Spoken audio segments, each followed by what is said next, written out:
I'm Town Manager Eric Peterson, and this is a summary of the Hillsborough Board of Commissioners meeting from Monday, April 13th, 2015.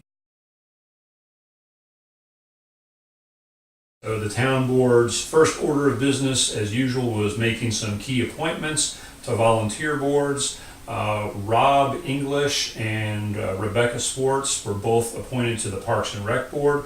This is Rob English's second tour of duty on the Parks and Rec Board. The Planning Board, Toby Vandermark, she has got appointed again. She had been served on the Planning Board for quite a while, so we're glad to have her back. And also reappointing Tim Halpin to the Water Sewer Advisory Committee. He's been on there for a long time and a big asset. First item of business, the board discussed the considering adopting a resolution in opposition to Senate Bill 2, this is the North Carolina General Assembly, the State Senate. And what SB 2 does in short, the proposal is to give magistrates the ability to recuse themselves from civil ceremonies, marriages.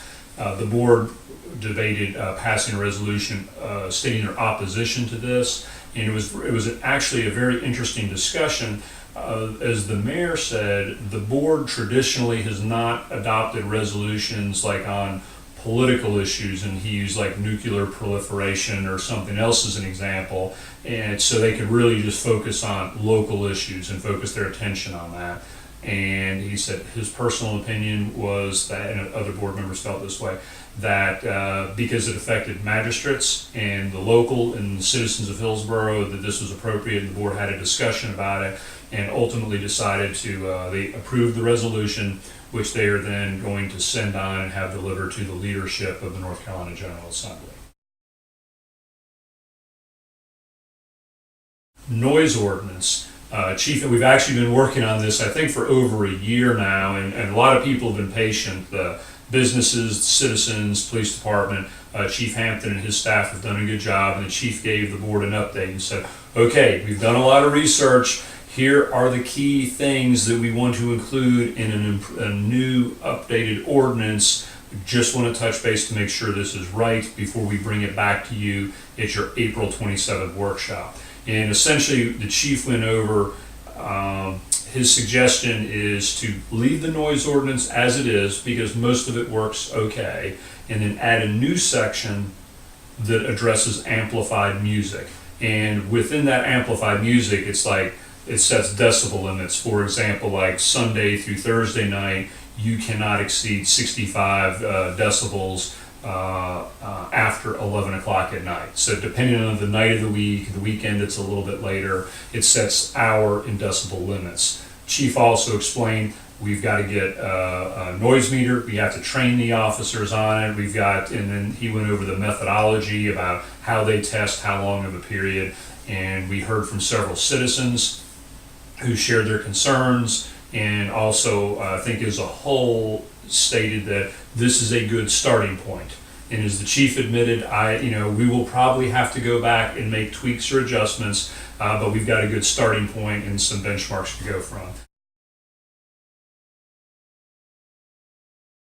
Caruso Homes, which are the developers that have the option on the Collins property, which is the 137 acres behind Daniel Boone Village, and it's also adjacent to the town's property for the rail station where the ball fields are right now. So that 137 acres, Caruso has come in and they asked the board and shared a letter of interest on wanting to start the annexation and development review process.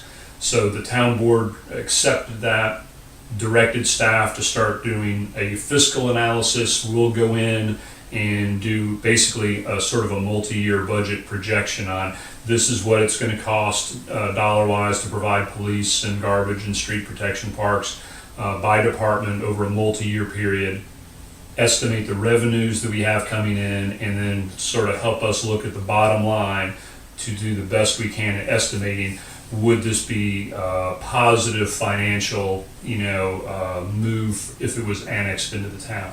We also try to identify operational concerns and issues like with Waterstone, we negotiated with the developer to make financial contributions so the current citizens wouldn't have to unfairly bear the burden. So we'll get in and look at that analysis. I'm always real careful. This is a big project. I think they're looking at now over 800 units, mostly apartments, townhomes, single family, senior housing that are in there. Just because if the financial analysis turns out well, staff is always careful to say that doesn't mean we're advocating this. That's just one slice of the pie. There's many other issues. There's traffic. Does this comport with what people's vision of Hillsborough is? And so the financial analysis is just one part. The developers are planning on having a neighborhood meeting on April 29th, which is a Wednesday, at the town barn here at the town hall campus from 7 to 9. They're going to share more information on the development. They want to hear from surrounding neighbors or citizens and residents in Hillsborough about concerns or ideas, and they said they are also planning another neighborhood meeting in May. We don't have a time on that. And all of that is leading up to the town board and planning board joint public hearing in July, where there will be more details on how the development is looking to be designed and things like that. So the public will be invited to speak, share testimony, share concerns, and then the board and planning board will figure out what the next steps are after that.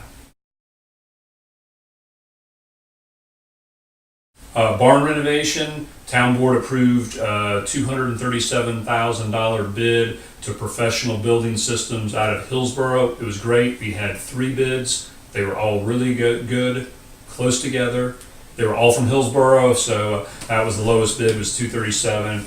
That does not include the money for technology and everything. And I know last month when we talked about it, Aaron, you mentioned citizen had raised a really good question, and that was like, well, why are we spending money doing a meeting facility here when Orange County has built this nice, really new facility at the Whitted building? And a couple comments. One, even if we didn't do the expansion here, people that have been in the barn before, it needs a renovation downstairs. I mean, it is literally bricks sitting on dirt. The acoustics are bad. It's hard to hear. We still have need for meeting facility, and we don't have enough here in town. So we would be spending money anyway. So all of that expense would not go away. We still plan on using the Whitted building. Matter of fact, we've got there's probably this July public hearing will be held there. We expect a lot of people. But we've got 9 or 10 advisory boards, plus the town board. We have employee meetings that happen all the time. We have and we have a hard time finding places to meet. Sometimes we've found many times the library, Durham Tech, and the Whitted building are all closed, and we have need for meeting or training. So it's something that needs to happen anyway. So that's why we're moving forward on it, and it'll be a good long-term investment for the community. Finally, April 27th, our next workshop, few interesting items. Habitat for Humanity and the Center for Home Ownership are going to come and have a discussion with the town board about possible uses. There's, I think it's 20 or 24 townhome lots in Waterstone that have been dedicated for affordable housing units. So there's going to be a discussion about who's going to lead this. The Home Trust, I think, initially was going to do it, and now they feel one of these other groups may be better to do it. Odie Street, which is north of town off of Dimmick's Mill Road. Habitat's interested in doing some development up there. They want to come talk to the board about possible annexation. We already serve water up there. Noise ordinance approval, and then the balanced scorecard component of our budget. The scorecard being the key actions in the departments want to focus on for the upcoming year, how we're going to measure whether or not we're being successful in setting targets on that. So the board will review that, and we'll go through all the departments, and then when we get the May update of the budget, we'll take all the budget and number stuff, we'll take all the performance measurement and scorecard and put them together. That makes our final document. So that's a summary of the meeting. If anybody has questions, please feel free to email us or give us a call here at the town. Thank you.